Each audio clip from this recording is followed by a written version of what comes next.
Buenos días, mi nombre es Lumarina Márquez Sánchez, estudio quinto año de Derecho en la sección D por Saya. A continuación daré exposición referente a tres temas de la Cátedra de Derecho Internacional, iniciándonos con el tema de la persona física en el derecho internacional, que podemos decir que su comienzo de la personalidad jurídica de un individuo se rige por la ley domiciliario de ese individuo. En este sentido, la persona jurídica del ser humano pues comienza con el nacimiento, pero que nazca vivo, ¿sí? Entonces, tenemos varios puntos de vista, por ejemplo, en el derecho romano, ¿sí? Si colocamos como antecedente internacional, en el derecho romano pues se ventilaban varias posiciones. Una decía que la suspensión de la ejecución de la mujer hasta que no diera luz, otro que le colocaban como una especie de curatela para que la mujer no abortara, y el otro se decía que, bueno, que el hijo póstumo, ¿verdad?, de ser instituido como heredero del testamento. Ahora, por ejemplo, en los países como Francia y Alemania, pues le dan como una protección al feto, ¿verdad? En los países americanos, anglosajones, pues no, solamente es que la persona nazca viva.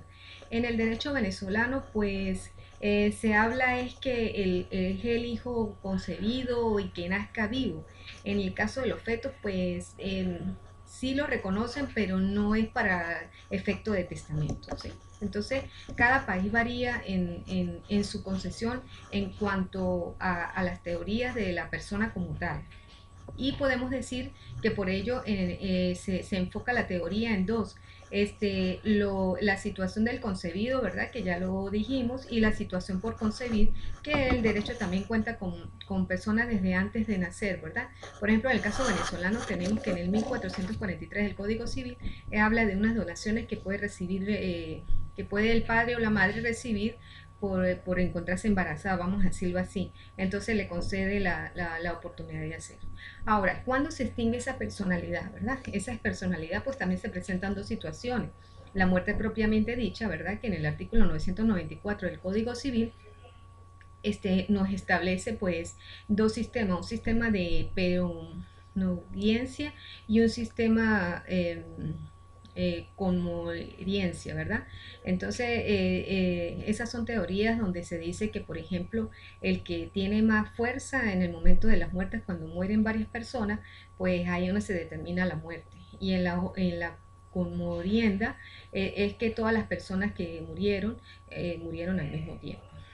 Y en la segunda posición es la muerte declarada, que está en el artículo 434, que señala que se presume y el juez declara muerto la persona, el hombre o la mujer, de haber cumplido 100 años de vida. Referente a la persona física en el derecho internacional, ¿verdad? En nuestra ley, ¿verdad? En el capítulo 3 de la ley del derecho internacional privado, habla de las personas desde el artículo 16 hasta el artículo 20. Hace mención sobre este tema. Ahora venimos con el segundo tema, que tiene que ver el derecho de familia internacional, que es un tema precioso porque tiene que ver con todos nosotros, con toda la familia, con todo lo que de verdad que sí es un tema interesante. Entonces, por ejemplo, dice que se surgió en el Código Napoleónico en 1802, que su objeto era vincular el individuo, ¿verdad?, con la norma aplicable. En el caso venezolano, el Código Civil lo regula según las relaciones de orden privado, ¿verdad?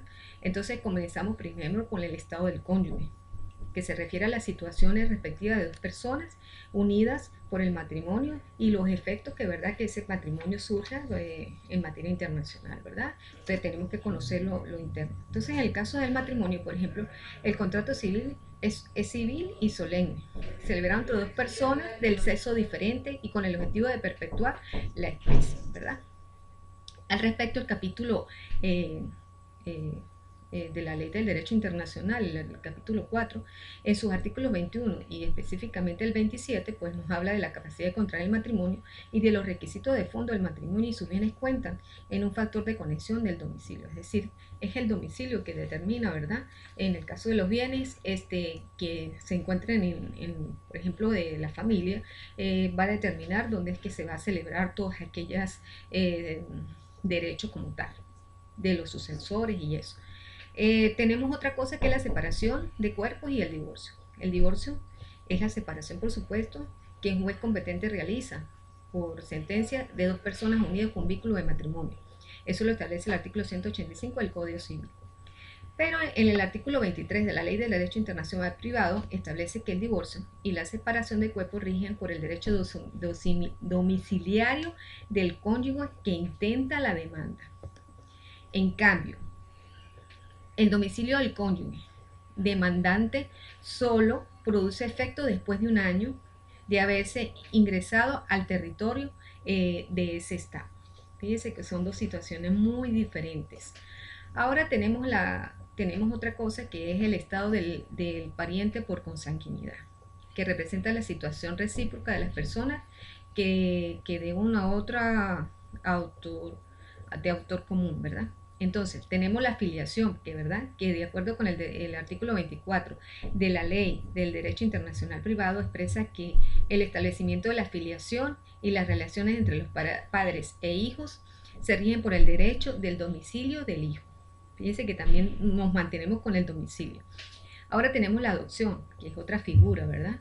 Que dice que según el artículo 25 de la Ley de Derecho Internacional Privado expresa que se adoptará, que el adoptante y el adoptado se le aplicará el derecho en su respectivo domicilio en cuanto a los requisitos de fondo. ¿Ven? Fíjense que la ley se mantiene dentro de la territorialidad del derecho. Ahora tenemos el tema régimen jurídico de los bienes, otro tema interesante, muy fabuloso de estudio. Entonces tenemos primero el estatuto real, que son las reglas que se aplican a los bienes individualmente, es decir, someter a la ley local. Eso casi todos los países lo realizan y es así, inclusive el venezolano. En razones políticas, por razones económicas y que los estados perciben sus ingresos por cada una de estas efectos de las declaraciones y todo eso, pues cada estado pues se acoge a la territorialidad cuando son bienes, ¿verdad? Se asientan como tal.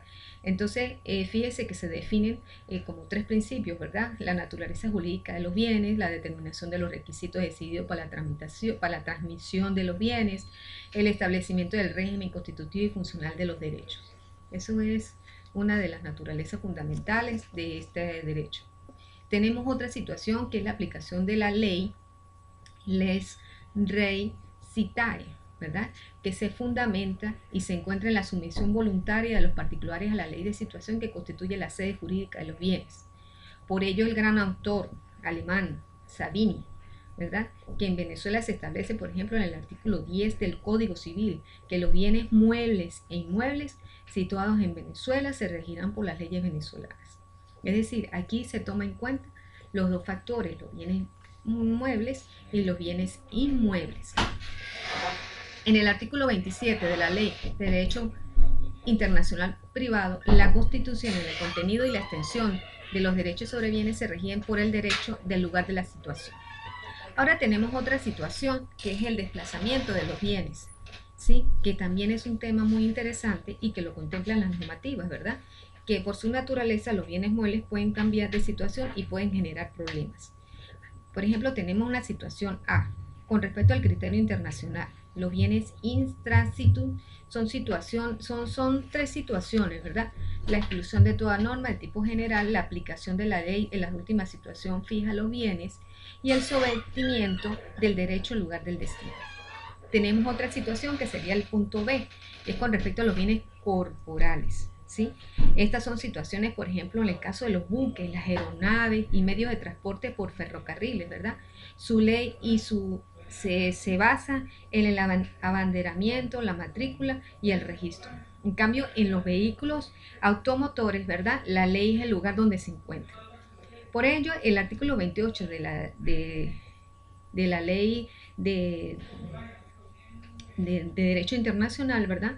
Nos dice que no influye sobre los derechos que hubieran sido válidamente constituidos en el derecho anterior. Bueno, gracias y bueno, gracias por todo.